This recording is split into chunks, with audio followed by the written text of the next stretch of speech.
강의 8번째 기도하는 베드로라는 제목을 가지고 하나님 말씀 증거하도록 하겠습니다. 무리를 걷는 이 베드로의 이야기는 큰 그림 속에서는 기도가 이 이야기를 품고 있다고 봐야 합니다.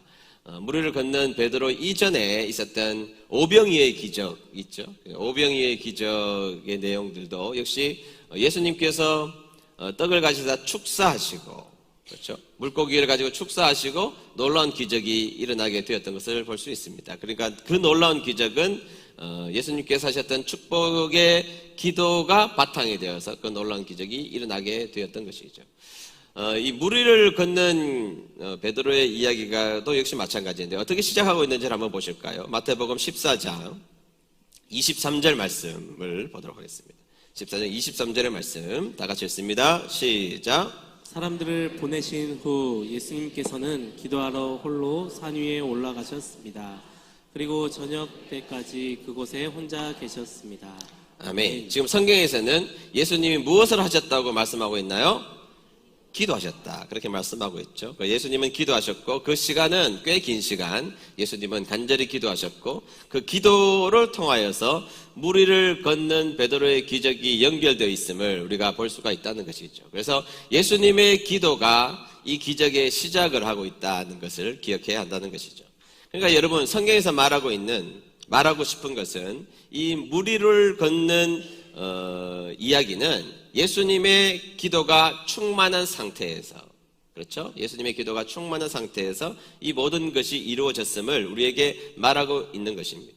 그리고 기도의 이야기가 가득한 이 장면에는 여전히 인간의 기도, 베드로의 기도 역시 중요한 역할을 하고 있음을 볼 수가 있는데요. 그래서 저는 오늘 여러분들과 함께 베드로가 했던 그 기도를 통하여서 우리의 기도를 다시 한 번 더 점검하고 생각하고 우리의 인생을 기도를 함으로 말미암아 아름답게 하나님이 원하시는 기도의 역사의 주인공 되시기를 주의 이름으로 축복합니다. 첫 번째는 기도는 내용보다 기도하는 그 자체가 훨씬 더 중요하다는 것을 기억해야 한다는 것입니다. 다 같이 읽어봅니다. 시작. 기도는 내용보다 기도하는 그 자체가 중요합니다. 네. 제가 1991년도에 신학교에 입학했는데 서울에서 온 친구가 대뜸 저에게 이렇게 이야기했습니다. 너 후안 오르티즈 카를로즈 목사님의 제자입니까? 읽어봤니? 제가 그 말을 듣는데 정신이 혼미해졌습니다. 책 이름 제자입니까는 그렇게 어렵지 않은데 저자 이름이 후안 오르티즈 카를로즈 목사님이라고 하는데 뭐 윌리엄도 아니고 에이브라함도 아니고 도대체 한 번도 들어보지 못한 그 이름을, 남미에 있는 아르헨티나 목사님의 이름을 한 번도 틀리지 않고 외워서 정확하게 저한테 말한다는 게 저는 한편으로는 굉장히 놀라웠고 한편으로는 좀 재수가 없었습니다. 기가 죽고 혼미했습니다. 그런 책이 있는 줄도 몰랐는데 그런 책이 있다고 이야기를 하더라고요. 그래서 제가 그 친구가 좀 한편으로는 대단해 보였고, 야, 서울 애들은 좀 다르긴 다르구나, 서울 애들은 좀 다른가 보다, 그렇게 생각했지만 물론 학기를 마치고 나서 저는 장학생, 그 친구는 비장학생, 졸업할 때까지 한 번도 장학금 못 받았습니다. 그 친구는. 그래서 제가 그 책을 사서 이제 읽어봤더니 아주 신선한 책이었습니다. 아주 도전이 되는 신선하고 좋은 책이었다라고 생각이 들어서 그 저자를, 이름을 특이하기도 하지만 후안 오르티즈 카를로즈라는 이름을 제가 알고 있었던 것입니다. 그리고 멀지 않은 시간에 그분이 지은 책이 한 권 더 나왔는데 이런 책이 나왔습니다. 책 제목이 뭐냐 하면 우리 기도의 대부분은 하늘나라에서 잡동사니 우편물처럼 취급당합니다. 꽤 길지만 제목이 좀 충격적이고 제목이 굉장히 신선하다는 생각이 들었습니다. 그래서 제가 그 책도 사서 두껍지 않지만 어렵지도 않았고 그 책을 읽는데 문제는 없었습니다. 기도에 관련된 책이었는데요. 첫 부분에는 기도는 우리 일상이 되어야 된다, 이렇게 도전을 했던 책이고, 그 다음부터는 기존에 우리들의 기도가 잘못되었다는 것을 끊임없이 비판하는 책입니다. 그래서 기도는 반복적이어서는 안 된다, 기도는 요청이나 강구가 되어서는 안 된다, 간청이 아니다. 그래서 결론이 뭐냐? 우리의 기도는 뜯어보지도 않고 폐기 처분되어 버리는 잡동사니 우편물이 되어버리고 만다라는 이야기가 결론이에요. 그러니까 여러분, 우편물 가운데 우리가 뜯어보지 않고 버리는 우편물이 얼마나 많습니까? 딱 보면 이것은 광고성 메일이고 우편물이기 때문에 뜯어보지 않고 쓰레기통에 찢어서 처박아 버리는 그 잡동사니 우편물처럼 우리의 기도가 그런 기도가 되어버리고 만다는 것을 강력하게 주장하는 책이었습니다. 그 당시에는 제가 신학을 배운 것도 아니고 성경을 깊이 연구해 본 적도 별로 없었기 때문에 그 책이 굉장히 신선하고 옳게 여겨졌다는 것이죠. 그리고 그 책을 읽으면서 그 책에 나오는 그 기준을 가지고 저의 기도를 진단해 보니까 저의 기도가 엉망진창이라는 것을 제가 그때 깨닫게 되었습니다. 그래서 결론이 뭐냐? 기도하지 않기 시작했다는 겁니다. 기도 안 하기 시작했다는 거예요. 제가 초등학교, 중학교, 고등학교 때 하나님 앞에 기도 열심히 하면서 살았는데 왜 기도하지 않았느냐? 기도하다 보면 그 책이 생각나는 겁니다. 내가 지금 하고 있는 거는 그 책을 기준으로 봤을 때 이거는 잡동사니 우편물 같은데, 그래서 기도를 멈추고, 또 기도하다 보면 그 기도의 기준으로 보면, 그 책의 기준으로 보면 내 기도에 문제가 많다는 생각이 들어서 기도를 하다가 반복하고 멈추기를 하다가 멈추기를 끊임없이 반복하다가 점점 저의 기도 생활이 없어지기 시작했습니다. 그런데 그 책이 나온 이후에 공교롭게도 한국교회에 이런 류의 책들이 쏟아져 나오기 시작했고, 많은 목회자들은 우리의 기도가 잘못된 기도니 많은 기도를 하는 것보다 옳은 기도를 하더라도 반드시 옳은 기도를 짧은 시간이라도 옳은 기도를 하는 것이 좋다라는 운동들이 제가 신학교를 들어갔는 1990년 초반부터 일어나기 시작했다는 것입니다. 그런데 여러분, 딱 그 시점부터예요. 부인할 수 없습니다. 딱 1990년 이후에 한국 기도는 옳은 기도에 대해서 관심을 많이 가졌지만 그때부터 한국 교회는 기도의 동력을 잃어버리고 말았습니다. 기도하지 않는 교회가 되었습니다. 한국 교회는 가장 중요한 특징, 전 세계에 없는 유례 없는 중요한 특징은 기도하는 교회였습니다. 산에 올라가서 기도했고, 들판에서 기도했고, 기도원에 올라가서 기도했고, 시시때때로 기도했고, 교회의 기도가 끊이지 않았고, 항상 밤을 새워서 기도하는 분들이 교회에 계셨고, 그런데 이상하게 그런 유의 책들이 쏟아지고 나서 한국 교회는 기도의 동력을 잃어버리고 말았고, 기도의 동력을 잃어버리는 어린 순간부터 한국 교회는 성장을 멈추고 성장이 쇠퇴했으며 힘을 잃어버리는 교회가 되었던 것입니다. 그리고 제가 시간이 꽤 지났잖아요. 신학 공부를 정확하게 해보고 성경을 열심히 읽어보고, 지금 제가 느낀 중요한 결론은, 성경을 읽으면 읽을수록 느끼는 중요한 기도는 옳고 그름의 가치를 판단하기를 일단 멈추고, 어떤 기도라도 당장 시작해야 되며 기도를 많이 하면 할수록 좋다는 것이 지금의 결론이고 많은 분들이 새롭게 내린 결론인 것입니다. 여러분, 오늘 베드로의 이야기를 한번 보시죠. 무리를 걷는 예수님을 먼저 보았죠. 베드로가 그 무리를 걷는 예수님을 보면서 요청을 합니다. 어떤 요청을 합니까? 기도를 한다는 것인데 28절입니다. 28절 말씀 읽도록 하겠습니다. 28절 다 같이 읽습니다. 시작. 베드로가 예수님께 말했습니다. 주여, 정말 주님이시라면 저에게 무리로 걸어오라고 하소서. 아멘. 자, 여러분, 이 베드로의 기도가 여러분들이 옳아 보입니까? 그렇지 않잖아요. 우리가 보편적으로 생각하는 옳은 기도의 그 스탠다드에 보면 이 기도는 그렇게 옳아 보이는 기도 같지 않습니다. 그리고 옳아 보이지 않는 기도를 예수님이 들었을 때에 옳지 않은 기도라는 베드로를 혼냈습니까? 예수님께서 혼내시지 않았다는 것이죠. 야, 이놈아, 지금 친구들 죽게 생겼는데 살려달라고 기도해야지, 이렇게 말씀하시지 않았습니다. 야, 이놈아, 너만 무리를 걸어서 유명세 타려고, 유명해지려고 그런 욕심이야? 너만 유명해지려고 해? 그런 말씀 하시지 않으셨다는 겁니다. 베드로가 거룩한 욕심을 가지고 주님, 저도 무리를 걷고 싶습니다, 이렇게 기도했을 때 예수님의 응답을 보시죠. 29절 상반절 보시겠습니다. 29절 상반절 제가 읽겠습니다. 예수님께서 말씀하셨습니다. 오너라. 예수님께서는 그 기도를, 우리가 보기에는 그렇게 세련된 기도가 아닌 그 기도 앞에 즉각적으로 응답하시면서 오너라고 말씀하셨고, 베드로는 무리를 걷는 사람이 되었다는 것입니다.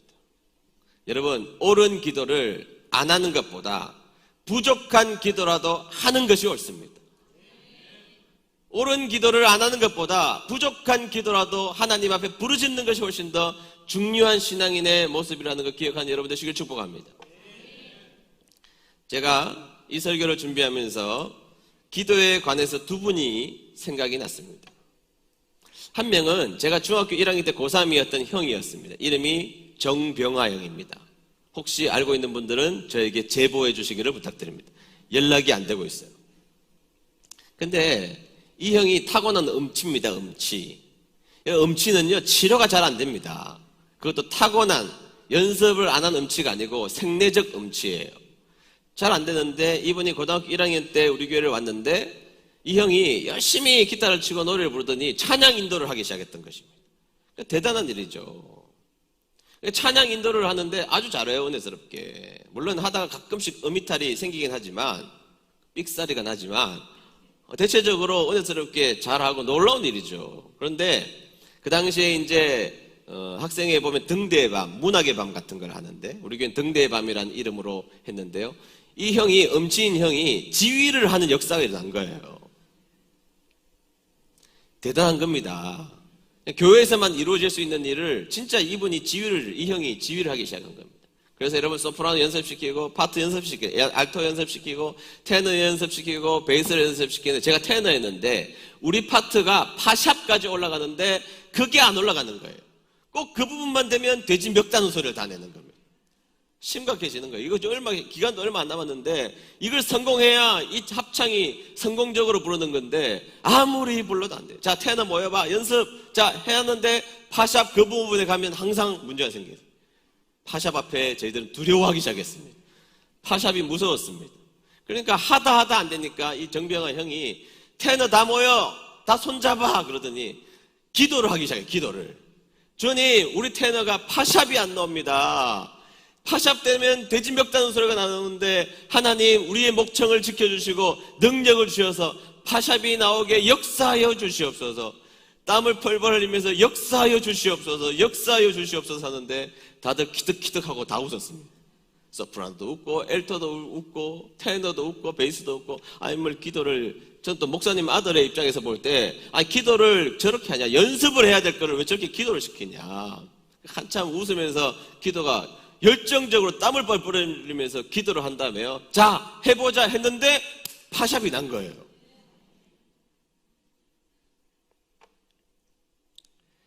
그리고 안 되면 이 형 기도하기 시작했습니다. 소프라노 모여, 엘토 모여, 베이스 모여.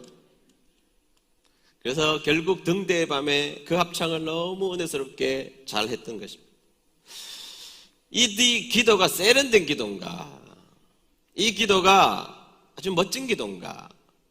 이 기도가 과연 그 책에 나와 있는 그 스탠다드에 맞는 그 기도인가 물어보면 아닐지도 모르겠습니다만 저는 이 기도를 하나님이 기뻐하셨다고 믿습니다. 순진하게 하나님 앞에 이 내어놓는 기도는 너무 아름다운 기도였다고 생각합니다. 또 한 분은 우리 옛날에부터 다니시던 분들은 아시는 분이면 김병림 집사님이라고 또 돌아가셨는데 얼굴이 빨간 분이 계세요. 밖에 계시다가 들어오시면 여기가 빨개져요. 빨간 분이 계시고 이분들 가끔 집사님께서 특성을 목사님이 시키지도 않으셨는데 그 당시에는 해가지고 그 음이 모든 찬송가 똑같아요. 모든 찬송가 똑같이 부르시는 분이에요. 가사만 다를 뿐이지 음은 똑같은 분이에요. 근데 여러분 제가 이제 첫 번째 딸을 경인이를 낳았잖아요. 옛날 어르신들이 아들 좋아하시잖아요. 아들. 옛날 어르신들은 무조건 아들을 좋아하시는데 첫째 경인이가 태어났다는 소식을 듣고 이 집사님이 바리바리 싸들고 이제 저희 집에 신방을 오신 거예요. 집사님이 신방을 오셨어요. 오시더니 저희 방에 딱 문을 열고 딱 들어오시더니 혼잣말로 기도하셨는데 다 들렸습니다. 혼잣말로 기도하셨는데 다 들렸는데 뭐라고 기도하셨느냐? 이렇게 기도하셨어요. 정확합니다. 제가 잊어버리지 않아요. 이번에 우리 전도사님에게 딸을 주셔서 감사합니다. 그런데 주님 다음에는 꼭 고추 주시옵소서. 제가 그 옆에서 얼마나 웃었는지 몰라요. 그렇게 기도하시더니 얼굴을 활짝 웃으시면서 막 선물 같은 걸 막 주시면서 가시면서 전사님 축하드립니다. 다음에는 하나님이 꼭 고추 주실 겁니다. 하고 가셨어요. 그 응답이 미니입니다. 저에게 목사님 신학적으로 그 기도가 정답의 기도입니까? 물어보면 정답의 기도하고는 좀 멀다고 제가 말할 수는 있겠지만 하나님이 기뻐하시는 기도라는 확신이 들어요. 여러분 순수한 기도잖아요. 어린아이와 같은 기도잖아요. 하나님을 의지하고 어린아이와 같은 기도를 하셨던 것입니다. 제가 이 두 분의 이름을 지금도 기억하잖아요. 여러분 틀린 기도가 아닙니다. 하나님은 이런 기도 기뻐하세요. 시편 보면 다윗이라는 인물이 얼마나 위대한 인물입니까? 근데 시편 109편을 집에 가서 여러분 자세히 한번 읽어보십시오.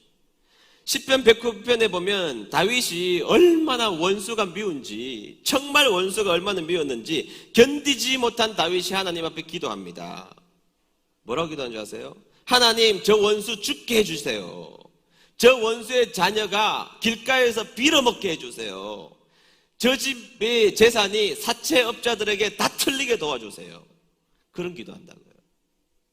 여러분, 이런 이야기를 사람들에게 하는 게 문제지, 사람들에게 하는 게 문제지, 이런 기도, 자신의 원통함을 하나님 앞에 올려드리면 하나님은 그것을 기도로 받으십니다. 우리의 원통함을, 못난 기도를 하나님 앞에 올려드릴 때 하나님은 그것을 기도로 받으셔서 시편 109편에 탄원시로 기도로 하나님이 기록하고 있잖아요. 하나님 앞에 어떤 기도라도 하나님 앞에 기록해야 한다는 것입니다. 하나님은 그런 부족하지만 하나님을 의지하고 하나님을 바라보고 하나님을 붙드는 기도를 기뻐하신다는 것 기억하는 여러분 되시기를 주의 이름으로 축복합니다. 그래서 그 어떤 기도라도 일단은 해내시는 저와 여러분 되시기를 주의 이름으로 축복합니다. 두 번째는 기도는 즉시 해야 한다는 것입니다. 다 같이 읽어봅니다. 시작. 기도는 즉시 해야 합니다. 네, 성경 30절 보겠습니다. 30절 다 같이 읽습니다. 시작. 그런데 베드로는 거센 바람을 보자 겁이 났습니다. 물에 빠지기 시작하자 소리를 질렀습니다. 주님 살려주십시오. 아멘. 여러분 이게 성경의 재미있는 부분이에요. 여러분 물에 빠져보신 경험 있습니까? 다이빙을 해보면 물에 서서히 슬로우 비디오처럼 빠집니까? 쏙 빠집니까? 쏙 빠진단 말이죠. 물에 빠져본 경험 있는 분들은 쏙 빠집니다. 저는 물에 빠지면 못 올라요. 쏙 빠집니다.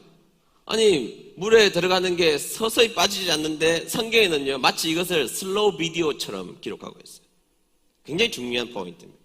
성경에 보면 이렇게 말하잖아요. 물에 빠지기 시작하자. 여러분 물에 빠지는 거는요 시작하고 끝도 없어요. 그냥 쑥 들어가 버리는데 그것을 물에 빠지기 시작하고 아직 물에 빠지지 않는 상태에서 베드로가 소리를 질러서 하나님 앞에 즉시로 기도했다는 것을 설명하고 있어요. 그러니까 여러분 성경에서는 이 베드로는 물에 빠지는 이 긴급한 상황 속에서 즉시로 빠르게 급하게 하나님 앞에 기도했다는 것을 우리에게 말해주고 싶은 거예요. 즉시로 빠르게 신속하게 하나님 앞에 기도하고 있는 장면을 이렇게 우리들에게 묘사하며 설명하고 있는 장면이라는 것이죠. 기도는요 기도할 것이 있으면 신속하게 기도해야 됩니다. 기도를 무슨 장 담그듯이 하는 분이 있어요. 안에 기도를 얼마나 묵혀두는지. 집사님 그 문제 놓고 기도해 보셨습니까? 안 했습니다. 왜 안 했습니까? 염치가 있어야죠. 염치가. 그거 언제 하실 건데요? 마음이 좀 정리되면 안 돼. 정리가 돼. 언제까지? 얼마나 지금 기도 안 해요? 10년간 안 하시고 10년간. 기도를 묵혀두는 분이 계십니다. 아니요, 여러분. 기도는요, 지금 베드로처럼 물에 빠지는 그 찰나의 즉시의 그 상황 가운데 하나님 앞에 기도를 즉시 하는 겁니다. 여러분, 믿음이 좋은 것은요, 기도의 입장에서 보면 내 생각하기 전에 기도하는 것입니다.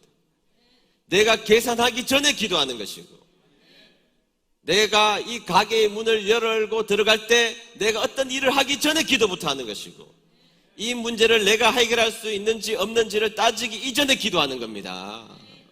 기도는요, 내 모든 생각과 내 모든 일이 있을 때 그것을 유보하고 가장 즉시로 하나님 앞에 기도하는 것을 하나님 기뻐하신다는 거예요. 기도해야 됩니다. 여러분, 척척 알아서 하는 사람들도 이쁘죠. 그런데 여러분, 물어보고 하는 사람이 더 예뻐요. 자녀들도요, 척척 자기 일 알아서 하면 예쁘죠. 근데 척척 알아서 잘하는 아이들이 부모님 앞에 물어서 하면 더 예쁜 법입니다. 척척 알아서 잘하는 아이들이 선생님에게 한번 물어서 나가는 아이들은 훨씬 더 예쁜 법입니다. 목회자들에게도 마찬가지고 다 할 수 있지만 그러나 한번 물어보고 이야기를 하고 하는 거 훨씬 더 예쁜 거예요. 여러분, 주님 앞에 물어봐야죠. 내가 일을 하나님 앞에 기도하지 않고도 얼마든지 할 수 있다는 자신감이 있어도 하나님이 허락하셔야 결국에 되는 거 아니에요? 그러니까 하나님 앞에 물어보고 즉각적으로 물어보고 기도하는 여러분 되시기를 축복합니다. 여러분, 하나님 믿는 사람이라면 하나님 앞에 묻고 기도하는 여러분들 되셔야 합니다. 주님, 이렇게 하면 될까요? 중간에 내 생각 끼워 넣지 말고 내 생각 들어오고 내 계산 들어오기 이전에 즉시로 하나님 앞에 기도하며 나아가는 귀한 은혜교회 성도님들 되시기를 축복합니다. 마지막 세 번째, 기도는 가장 낮은 마음으로 해야 한다는 것입니다. 다 같이 읽어봅니다. 시작. 기도는 가장 낮은 마음으로 해야 합니다. 다시 30절 하반절 읽어보겠습니다. 다 같이 읽어봅니다. 시작. 물에 빠지기 시작하자 소리를 질렀습니다. 주님 살려주십시오. 아멘. 자, 물에 빠지고 있어요, 지금. 물에 빠지고 있는데 이 베드로가 다른 이야기 하지 않았습니다. 주님, 물이 반석이 되게 해주십시오. 하나님, 물에 빠지고, 주님, 저 물에 빠지고 있습니다. 라든지. 다른 이야기 안 했습니다. 제가 물에 빠지면 제가 이렇게 하겠습니다. 이런 이야기는 안 했습니다. 그냥 살려달라고. 주님, 저 죽으니까, 주님, 저 살려달라고. 그 앞에 아무런 체면도 없는 거예요. 아무런 체면 다 내려놓고 그냥 살려달라고 말하는 거죠. 주님 앞에 가장 낮은 마음으로 기도할 때 하나님이 기뻐하시는 줄로 믿습니다. 제가 섬겼던 담임 목사님 가운데 김충기 목사님, 이분은요 돌아가셨지만 저는 부흥사 중에서 넘버원이라고 생각해요. 이때까지 정말 진짜 대단한 분이에요. 성경도 달달 외우고 있지만 능력도 많이 나타나셨고 얼마나 진짜 방방 뜨시면서 설교하셨던 분이에요. 여러분, 이분이 침례교, 그 당시에 침례교 2단이라는 이야기 들을 때 장로교, 광나루에 있는 장로교 신학교 부흥집회 가서 저녁에 시작한 부흥집회가 해 뜰 때까지 했어요. 해 뜰 때까지. 그냥 신학생들이 강당에서 떼굴떼굴 굴렀다고요. 떼굴떼굴 굴렀어요. 대단한 분입니다. 근데 이분이요, 그렇게 능력 많으신 분이 우리 사역자 모여서 토요일날 회의할 때 기도하시는 거 보면 딱 아기 같아요. 애기 같아요. 딱 하나님 앞에 애기처럼 기도하세요. 주님, 하나님, 제가 며칠 전부터 감기 걸려서 지금까지 기침을 하고 있습니다. 이런 기도 하세요. 이런 기도. 오다가 다리에 힘이 없어서 넘어질 뻔했습니다. 주의 종을 불쌍히 여겨주시옵소서. 그렇게 능력이 많고 그렇게 큰 교회 목사님이신데 정말 기도하는 모습을 보고 저희들이 은혜 받았어요. 딱 하나님 앞에 아기처럼 자기의 모든 것, 체면, 직함, 능력 다 내려놓고 아기처럼 기도하세요. 그래서 훌륭하신 겁니다. 여러분, 에스겔서 36장에 보시면 이스라엘 백성이 잘못했습니다. 그냥 하나님이 은혜를 베푸셔서 회복시켜 주시겠다고 약속을 하십니다. 약속을 하시고 회복시켜 주시는 거는 하나님의 의지시죠. 근데 스위치를 하나 주세요. 스위치를. 에스겔서 36장 37절 중반절, 여러분 잘 알고 있는 말씀인 것 같은데 다 같이 읽어봅니다. 시작. 그래도 이스라엘 족속이 이같이 자기들에게 이루어 주기를 내게 구하여야 할지라. 아멘. 네, 하나님의 의지가 있지만 스위치 주셨다고요. 너의 자존심 다 내려놓고 가장 낮은 자리에서 하나님이 필요하다라고 말하는 기도해야 들어주시겠다. 기도해야. 하나님이 우리가 쓸 건 먹을 거 다 알고 계시죠. 그래, 하나님은 우리에게 기도해야 들어주시겠다. 기도해야. 여러분, 하나님이 주실 것을 쌓아두시며 은혜를 준비하고 계시는데 기도하지 않아서 받은 것이 못 받았다면 그것만큼 안타까운 것이 어디 있습니까? 오늘부터 여러분 작심하시고 기도하여서 받는 여러분 되시길 축복합니다. 하나님께서, 하나님, 나 두 손 다 들었습니다. 백기투항합니다. 하나님 아니시면 나 어떻게 할 수가 없습니다. 나 하나님 아니시면 물에 빠져 죽습니다. 하나님 아니시면 우리 가정 끝나고 하나님 아니면 아무것도 할 수 없습니다. 그래서 기도는요, 하나님이 주권자이심을 믿고 가장 낮은 자리에서 주권자이신 하나님을 인정하며 기도할 때 하나님의 역사를 일으켜 주신다는 것을 믿으시기를 바랍니다. 베드로는 그 순간에 자기의 자존심 다 버리고 주님 구했습니다. 주님 살려주세요. 주님 살려주세요. 여러분, 하나님 앞인데요, 무슨 자존심이 필요합니까? 하나님은 내 과거의 허물도 아시고 나의 오늘의 연약한 것도 아시고 내 미래를 쥐고 계신 우리 하나님이시라면 그 하나님 앞에 여러분들이 가지고 있는 모든 것을 내려놓고 정말 하나님 대우해드리며 주님 살려달라고 가장 낮은 자리에서 주님 앞에 기도하는 여러분 되시기를 주의 이름으로 축복합니다. 그래서 베드로처럼 기도의 사람 되셔서 여러분들의 삶 가운데 무리를 걷는 역사와 그 다음에 하나님이 여러분들을 물에서 건져내시 주시는 귀한 역사가 바로 여러분들의 역사가 되시기를 주의 이름으로 축복합니다. 우리 찬양 부르겠습니다. 피난처 되신 주 예수 영원한 승리의 왕, 주님의 얼굴을 구할 때 주의 빛 비추시네. 주님의 임재에 온 땅 흔들리고 우리 기도에 하늘문 여시네. 온 민족과 열방 주께 경배해 영원히 보좌에 계신 함께. 중국 성도가 지은 찬양입니다. 그 억압받는 그곳에서 하나님을 이름을 부르며 온 땅이 진동될 것을 믿으며 만들었던 찬양, 신앙의 고백을 담아서 우리 찬양하도록 하겠습니다.